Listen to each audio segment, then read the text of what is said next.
좋은 아침입니다. 1월 9일 보타코의 보험 재테크 이슈 시작합니다. 오늘부터는 보험 재테크 이슈뿐만 아니라 신문 1면을 장식하고 있는 기사의 헤드라인도 살짝 전달해 드리도록 하겠습니다. AI 칩이 물 공기와 같은 존재가 될 것이라고 합니다. 그리고 어제 22발의 미사일을 날렸죠. 요건 뺨 한 대 때린 것에 불과하다라면서 추가 보복을 예고하고 있습니다. 이 덕에 외환시장이 엄청 요동치고 있고 안전자산이 가격이 상승하고 있습니다. 재미난 기사가 하나 있는데요. 삼성전자에 투자했을 때랑 강남아파트에 투자했을 때 어떤 게 더 수익이 좋았는지 비교한 자료가 있어서 안내해 드리도록 하겠습니다. 마지막으로 부동산 금융의 규모가 자꾸 늘어나면서 상반기 기준금리 인하의 힘을 낮추고 있습니다. 이 기사까지 보도록 하겠습니다. 자, AI가 물과 같은 존재, 공기와 같은 존재가 된다. 뭐 이런 것 같아요. 제가 뭐 영화 채널을 보고 있는데 머릿속으로 골프 채널 보고 싶은데 골프 그 경기 어떻게 됐지? 이런 생각을 하게 되면 자동으로 채널이 돌아간다는 것이죠. 이러한 이제 시대가 열릴 것이라는 그런 얘기인 것 같고요. 그리고 어제 22발을 이라크 내 있는 미군 기지에 두 곳에 날렸습니다. 이곳이 시작에 불과하다라는 그러한 경고를 하고 있는데요. 무튼 이러한 기사들은 좀 안 봤으면 좋겠던데 걱정입니다. 무튼 이러한 이제 뭐 제 3차 오일 쇼크까지 얘기를 하고 있죠.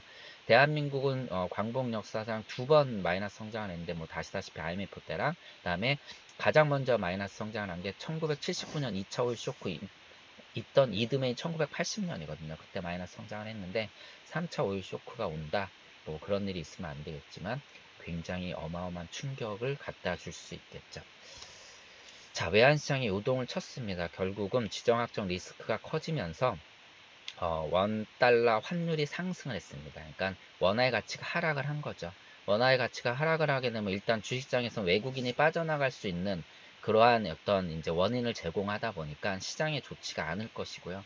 뿐만 아니라 뭐 어제 잠깐 언급했듯이 중국의 부양책 그리고 제조업을 다시 좀 뭐 부흥하겠다, 공장을 다시 가동하겠다라는 그러한 약간의 훈풍의 메시지를 전달했는데 뭐 예를 들어서 환율이 오른다라는 거, 달러가 강세를 핀다라는 건 원자재의 찬물을 좀 껴안는 격이고요.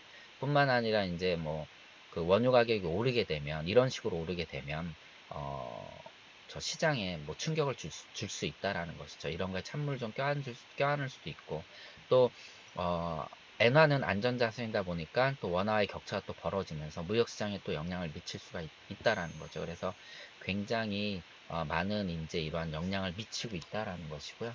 뿐만 아니라 이제 이런 자산시장에도 역시나 안전자산 선호 쪽으로 간다라는 거죠. 일단 뭐 달러 강세를 피는 것은 기본적인 거고요. 엔화도 그렇고요.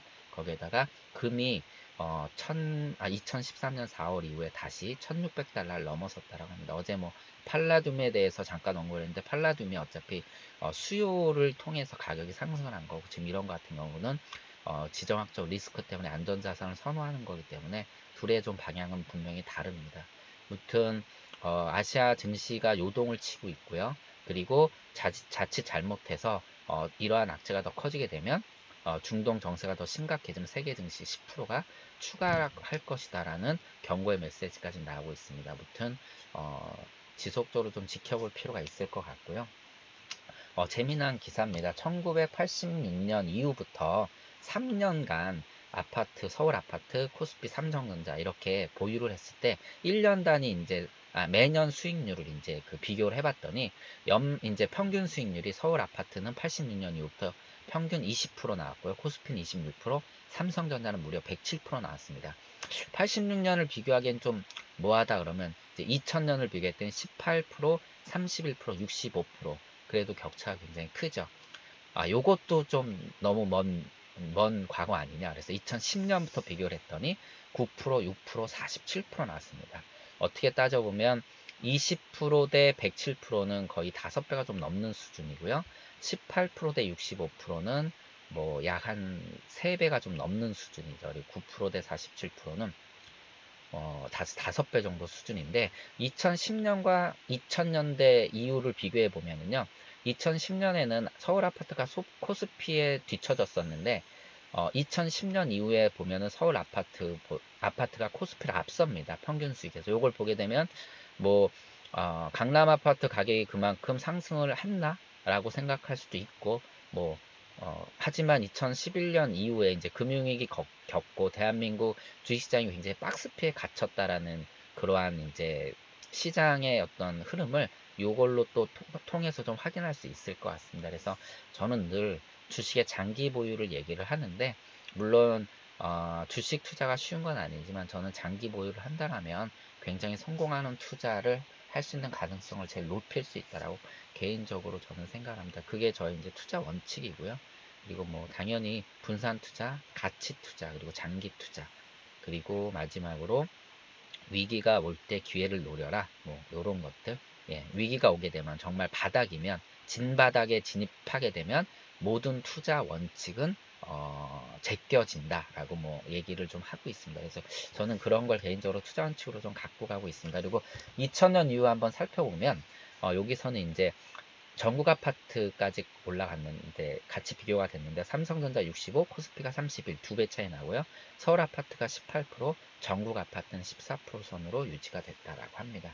물론 이건 이제 일반 수익률, 여기 이제 물가를 같이 감안해서 실수익률을 봐야 되겠지만 아무튼 주식의 장기 보유는 굉장히 좋은 성과를 좀 내고 있다라고 합니다.